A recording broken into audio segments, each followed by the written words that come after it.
E aí a gente entra finalmente na autodisciplina, que é o quinto S, e o S mais difícil, né? Significa seguir todos os 4 primeiros, ou seja, cuidar para não ter coisas que não são úteis e necessárias, organizar as coisas úteis, ter um senso de limpeza e eliminação de fontes de sujeira, ter um padrão de como as coisas são feitas. Fazendo esses 4 S's, a gente agora precisa naturalmente fazer conforme o padrão, naturalmente fazer o certo, naturalmente ter a disciplina de seguir o processo pensado. Por quê? Porque é o melhor processo. É o melhor de todos? Pode ser que não seja. A gente vai revisando esse processo, vai melhorando na medida que a gente ganha maturidade. Mas é importante a gente sempre fazer o correto, buscar fazer o correto. Como a gente faz isso? Como a gente garante que os processos estão sendo seguidos? A gente principalmente faz o que a gente chama de auditoria de sustentabilidade, que é nada mais, nada menos do que uma série de perguntas, um checklist, e a gente vai conferir se os processos estão andando conforme o padronizado. A gente pode realizar competições entre as áreas, né? Como um concurso, a gente pode promover alguma premiação para quem mais se destacar e, claro, o exemplo vem sempre de cima. Então, é importante que a gestão de cada departamento compre essa ideia, implemente essa ideia junto com a sua equipe, e a gestão da própria empresa também precisa dar o exemplo e seguir essa metodologia, né?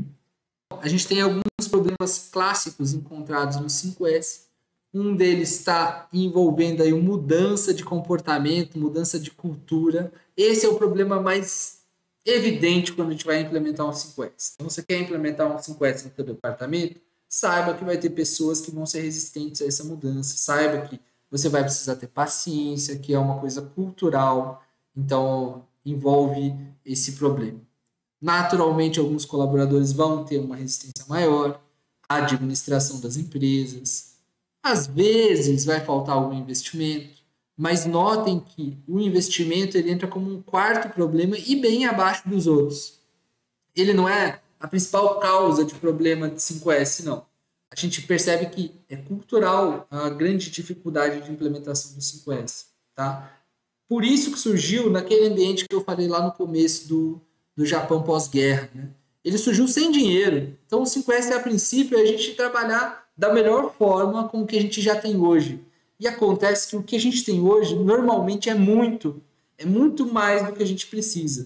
O que acontece é que a gente tem uma capacidade produtiva escondida dentro do nosso dia a dia, né? Soterrada pelos desperdícios que a gente observa aí todos os nossos dias. Então, qual que é a ideia do 5S? A gente liberar essa produtividade ao máximo. Claro que vai chegar um momento que a gente precisa ter algum investimento natural, mas normalmente não costuma ser o mato mais alto, não é a falta de investimento. Vão ter outros problemas a ser enfrentados e o principal deles é a mudança de comportamento e mudança de cultura. Falta de tempo está aí, né? Pau a pau com falta de investimento. Normalmente temos tempo, não temos prioridade, não temos desejo de enfrentar essa mudança de comportamento. Tá bom? Bom, principais causas de dificuldade de manter o nosso programa de 5S. Falta de comprometimento dos colaboradores. Se na implementação é difícil, ou a característica mais difícil é justamente a falta de a resistência cultural, a mudança de cultura, aqui a gente está falando que para manter também o comprometimento dos colaboradores é uma das principais dificuldades. A gente está falando em quase 70% das dificuldades. Falta de criatividade no sistema de manutenção. Então a gente precisa ser criativo também. Essas auditorias às vezes ficam um pouco chatas, por isso que às vezes a gente costuma fazer algum concurso, alguma premiação entre as áreas, uma área auditar outra, fazer alguma coisa criativa, né?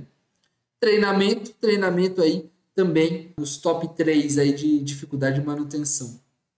E, claro, os comprometimentos da alta administração. Se a administração, a gestão, não compra a ideia do 5S, muito provavelmente a gente não vai conseguir implementar isso. Tá bom? Esse foram alguns dos principais pontos que eu queria trazer para vocês. O 5S é uma ferramenta que dá para vocês aplicarem. Tem aplicação em todas as áreas, como eu falei. Voltem aqui nesse material se vocês quiserem ver, tá bom? E eu estou à disposição para a gente bater um papo. Se vocês precisarem de ajuda, eu me coloco à disposição para exemplificar um pouco mais sobre essa cultura aí de 5S, tá bom? Como a gente viu, são os 5 sensos. A proposta é trazer melhorias para todo mundo, não só para uma pessoa. E a gente não deve entender o 5S como uma coisa imposta, como uma coisa, uma chatice e uma burocracia a mais. Mas não, como um hábito diário que vai ser essencial para a gente produzir mais, produzir melhor, reduzir os nossos desperdícios, aumentar a nossa qualidade e, claro, aumentar o nosso bem-estar no trabalho, né? Reduzir o nosso estresse com tudo isso. Esse é a base. Eu sempre costumo dizer que se a gente não faz o básico bem feito, não adianta a gente querer fazer o avançado. O 5S é uma ferramenta básica dentro do Lean Thinking e é por aí que eu sugiro que vocês comecem a organizar fisicamente ali o seu departamento e digitalmente, como eu já falei também. Tá bom? Então, até o próximo treinamento e eu fico por aqui.